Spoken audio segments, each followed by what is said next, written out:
నాటి సమాజంలో ఉన్న వివక్షను రూపుమాపేందుకు అంబేద్కర్ తన జీవితకాలం చేసిన పోరాటం మరువలేనిదని ఎస్సీ వర్గీకరణ వ్యతిరేక పోరాట సమితి సభ్యులు పేర్కొన్నారు. డాక్టర్ బిఆర్ అంబేద్కర్ 68వ వర్ధంతి సందర్భంగా శ్రీకాకుళం స్థానిక అంబేద్కర్ విజ్ఞాన మందిరంలో అంబేద్కర్ విగ్రహానికి పూలమాలలు వేసి ఘనంగా నివాళులర్పించారు. ఈ కార్యక్రమంలో ఎస్సీ వర్గీకరణ వ్యతిరేక పోరాట కమిటీ సభ్యులు రాయ్ వేణుగోపాల్, కంట వేణు మాట్లాడుతూ అడ్డరానితనం గురించి ఆయన చేసిన పోరాటం చిరస్థాయిగా నిలిచిందని అన్నారు. న్యాయవాదిగా, ఆర్థికవేత్తగా, రాజకీయవేత్తగా, సామాజిక సంస్కర్తగా, బహుముఖ ప్రజ్ఞానశాలిగా భారతీయ సమాజంలో పేరుగాంచారని అన్నారు. ప్రతి ఒక్కరూ అంబేద్కర్ ఆశయాలను ఆదర్శంగా తీసుకొని వారి అడుగు జాడల్లో నడవాలని అన్నారు.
ప్రజాస్వామ్య వ్యవస్థని రూపొందించి తద్వారా ప్రతి మనిషికి భారత రాజ్యాంగం ద్వారా జీవించే హక్కును కల్పించినటువంటి మహనీయుడు బాబాసాహెబ్ అంబేద్కర్.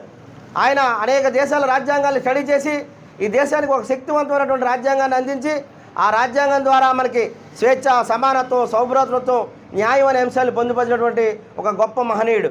ఈ దేశంలో కులరహిత సమాజం కోసం, సమాజ నిర్మాణం కోసం తన జీవితాంతం పోరాడినటువంటి ఒక గొప్ప సంఘ సంస్కర్త బాబాసాహెబ్ అంబేద్కర్.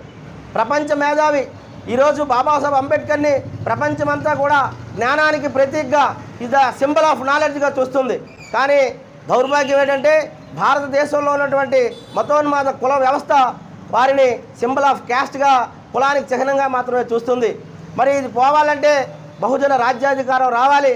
ఈ దేశ జనాభాలో 80% ఉన్నటువంటి ఎస్సీ, ఎస్టీ, బీసీ మైనారిటీలు అందరూ కూడా మరి రాజ్యాధికారాన్ని చేరువవ్వాలి. ఆనాడే ఈ దేశంలో సమాజం ఏర్పడుతుంది.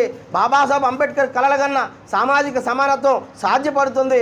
ఆ దిశగా మనం ప్రయత్నం చేయడమే, ఆ దిశగా ఆయా మహనీయుని ఆశయ సాధన కోసం పనిచేయడమే ఆయనకి ఇచ్చినటువంటి నిజమైన ఘనమైన నివాళని చెప్పి తెలియజేసుకుంటూ విరమిస్తున్నాడు. జై భీమ్, జై భారత్.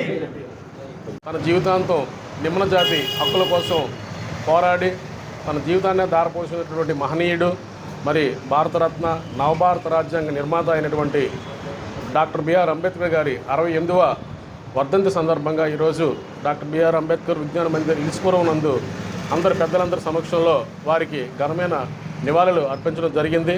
మరి ఈ సందర్భంగా మరొకసారి మనం అంబేద్కర్ ఆలోచన విధానాన్ని కానీ, ఆయన సిద్ధాంతాలను కానీ మననం చేసుకొని మరొకసారి అందరం జాతికి పునరంకితం అవ్వాల్సిన సందర్భం ఇది. మరి ఈరోజు చూస్తున్నాం, మరి దేశంలో అంబేద్కర్ గారు రాసినటువంటి రాజ్యాంగాన్ని ఒక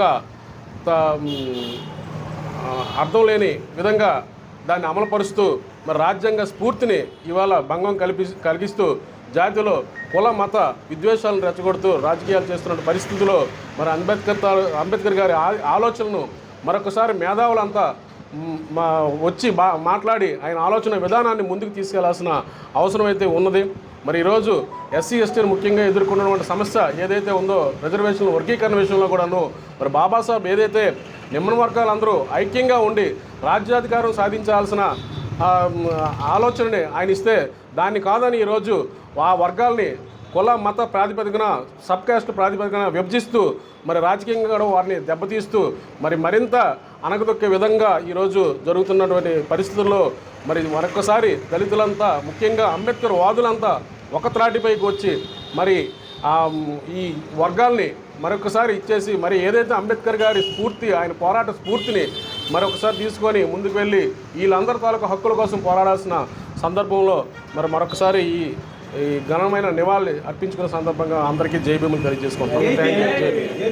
సాహెబ్ అంబేద్కర్ గారి 68వ వర్ధంతిని మనం అంబేద్కర్ విజ్ఞాన మందిర్లో జరుపుకుంటున్నాం. ఈ సమావేశానికి హాజరైన అందరికీ నా జైవిములు తెలియజేసుకుంటూ, మరి ఇప్పటికే చాలామంది మనం మాట్లాడడం జరిగింది.